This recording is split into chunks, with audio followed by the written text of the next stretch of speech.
Hi everyone, this is Mamta, I'm tarot card reader and numerologist. So hello Aries, यानी कि मेष राशि। तो आज का ये सब्जेक्ट रहेगा, इस रिश्ते का फ्यूचर क्या है। आज का ये वीडियो रहेगा, इस रिश्ते का फ्यूचर क्या है, चाहे आप रिश्ते में हो चाहे आप रिश्ते में नहीं हो। तो सबसे पहले दे देंगे आप लोगों में अभी क्या चल रहा है और उसके बाद में इस रिश्ते का फ्यूचर क्या है यह हम जानेंगे। ठीक है, चैनल पर पहली बार आए, अभी तक चैनल को सब्सक्राइब नहीं किया है तो प्लीज़ रीडिंग देखिए, अच्छी लगती है चैनल तो ज़रूर सब्सक्राइब करें। तो चलिए जुड़े रहिए मुझसे। Thank you so much. Adjust guys, holy spirits guys, please give right prediction for Aries यानी मेष राशि। एरीज और एरीज के रिश्ते में अभी क्या सिचुएशन चल रही है, एरीज और एरीज के रिश्ते में क्या चल रहा है, क्या फीलिंग है, एनर्जी क्या है एक दूसरे के लिए, please adjust give right prediction. Aries और एरीज के रिश्ते में अभी क्या सिचुएशन चल रही है। ओके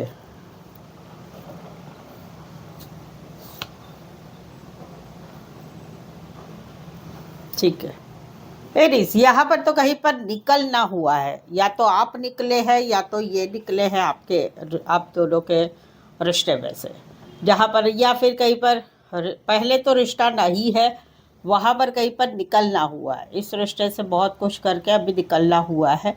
अभी अकेले रहना है, सिंगल रहना है। एक हर्टलेस वाली एक एनर्जी है इनकी कि आपने तो मेरा दिल दुखाया, ऐसा किया वैसा किया। अभी आपका क्या है कि आप इनको ऑफर कर रहे हैं लेकिन ये कहीं पर इंटरेस्टेड नहीं है। जहाँ पर आप लोगों में सडनली अचानक ऐसा कुछ हुआ है कि no contact, no communication, breakup, separation हो चुका है। वहाँ पर आपकी लाइफ काफ़ी भीड़ में ही आ चुकी है, ना कुछ आगे हो रहा है ना पीछे कुछ जाना हो रहा है, वो वाला एनर्जी है। जहाँ पर रिश्ता है वहाँ पर कहीं पर जो है, यहाँ पर कहीं पर आप लोगों में ऐसा है कि भाई मैं इतना करता हूँ इतना करती हूँ, आप तो थोड़ा सपेट दो। तो वहाँ पर कहीं पर इनकी एनर्जी है कि भाई अभी इनको ऐसा लग रहा है कि कुछ होने वाला नहीं है, इनका दिल दुखा है। आपका क्या है कि आप इनको मनाने की कोशिश कर रहे हो लेकिन उनकी एनर्जी ऐसी हो गई है कि कहीं पर कुछ मान नहीं रहे हैं। तो चीज़ें कहीं पर स्टक है, बातें मुलाकातें नहीं हो रही या कब हो रही है। ये एक एनर्जी है आप लोगों के रिश्ते में। तो चलिए देखते हैं इस रिश्ते का फ्यूचर क्या है। पेड पर्सनल रीडिंग लेना चाहते हैं आपके रिश्ते की कोई भी सिचुएशन के लिए, रीजनेबल कम चार्जेस में अवेलेबल है। सटीक एक्यूरेट रीडिंग मिलेगी। डिस्क्रिप्शन में नंबर है, ऑन स्क्रीन नंबर है, व्हाट्सअप मैसेज करके अपॉइंटमेंट ज़रूर से लें। चलिए देखते हैं एरीज और एरीज के रिलेशनशिप का, इस रिश्ते का फ्यूचर क्या है। इस रिश्ते का फ्यूचर क्या है, चाहे रिश्ता है चाहे रिश्ता नहीं है। Please adjust give right prediction. Aries और एरीज के रिश्ते का फ्यूचर क्या है, चाहे रिश्ता है चाहे रिश्ता नहीं है।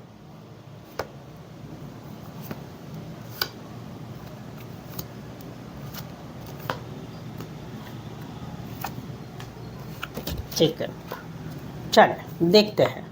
जहाँ पर रिश्ता नहीं है, जहाँ पर सबसे पहले तो जहाँ पर रिश्ता नहीं है उसकी एनर्जी देखेंगे। जहाँ पर रिश्ता नहीं है वहाँ पर एक अकेलापन है। इस रिश्ते में कहीं पर ऐसा हुआ कि भाई इस रिश्ते में मेरी तरफ से सीरियसनेस था, तुम्हारी तरफ से नहीं था। वहाँ पर एक दोस्ती वाला रिश्ता बनाने की चाह है कि दोस्ती विद फ्रेंडशिप वैसा, या फिर चाह है कि भाई आपने मुंह मोड़ा है, आप मुझे माफ़ी मांगो। ये वाली एनर्जी। पार्टनर हॉट लगता है, खूबसूरत लगता है, बट इस रिश्ते में कहीं पर इन एंड आउट एनर्जी। मन कहता है रिश्ते में आगे बढ़े, मन कहता है नहीं बढ़ना है, तो कन्फ्यूज़न बढ़ी। ऑल ओवर एक रिश्ता एंड हो चुका है जहाँ पर एक पार्टनर दूसरे को ऑफर दे रहा है बट सामने वाला इंटरेस्टेड है। 6 महीना कहीं पर लग सकता है, इस चीज़ों में होप्स बनाए रखना हो सकता है। बाद में कहीं पर प्रैक्टिकल लॉजिकल सोच के अपने हिसाब से रिश्ता में रहा जाएगा। तो वहाँ पर होप्स बनाए रखे। एक 4 महीने का होप्स मैं ज़रूर बोलूँगी कि 4 मंथ का होप्स बनाइए रखे। अदरवाइज इस रिश्ते में आपको लगता है कि नहीं भाई 4 महीना तो बहुत हो गया, तो फिर अपने लाइफ में एक न्यू बिगनिंग ज़रूर से शुरुआत करो, नए रिश्ते की तरफ, नए काम करियर की तरफ। ये है जहाँ पर रिश्ता नहीं है। जहाँ पर रिश्ता है वहाँ पर ऐसा है कि भाई रिश्ता एक दोस्ती वाला जैसा ही है, क्योंकि एक पार्टनर का कहीं पर एक मुंह बोलना है, कुछ सीरियसनेस नहीं लेना है। रिश्ता जो भी है वो पाशन वाला है, कभी मिलना कभी जुलना, कभी चीज़ें अच्छी रहना कभी नहीं होना। कन्फ्यूज़न तो बनी हो, क्यों? क्योंकि भाई दूसरे ऑप्शन एंड चॉइस भी है, लाइफ में बहुत कुछ है, प्रायोरिटी नहीं दी जा रही है। इस वजह से ऐसे लग रहा है कि रिश्ता कहीं पर एंड ना हो जाए, और इसी वजह से कहीं पर दूसरे पार्टनर को मनाया जा रहा है। बट वहाँ पर एक 6 महीने की, 6 से 7 महीने का वेटिंग एनर्जी आ रहा है, जहाँ पर प्रैक्टिकल लॉजिकल भी सोचा जा रहा है, बट इस रिश्ते में काफ़ी पोटेंशियल महसूस हो रहा है। तो ये है इस रिश्ते का फ्यूचर, जहाँ पर रिश्ता है। तो कहीं पर 6-7 महीने के बाद इस रिश्ते में एक नई शुरुआत होगी, बट मुझे ज़्यादा सीरियस नहीं दिख रहा है। जहाँ पर आप लोगों का रिश्ता बना हुआ है वहाँ पर कुछ सीरियसनेस वाली बात नहीं बन रही है। आप कहीं पर चाहे तो 6 महीना दो इस रिश्ते को, बाकी आगे बढ़ो इस लाइफ में, ये मैं आपको कहूँगी। राशियाँ जो है Aries, Aries, taurus, Virgo, Capricorn, Aries, Leo, Sagittarius, cancer, Pisces, Scorpio, Aquarius, Gemini, Libra and Aquarius, ये सारी राशियाँ रहेगी। सो आई होप सो आप इस रीडिंग को रेजोनेट हो पा रहे हैं। अगर हो पा रहे हैं तो प्लीज़ कमेंट कीजिए, रीडिंग को लाइक कीजिए, शेयर कीजिए और सब्सक्राइब भी ज़रूर से करें। सो आज के लिए बस इतना ही। मेरे साथ जुड़े रहने के लिए धन्यवाद, शुक्रिया।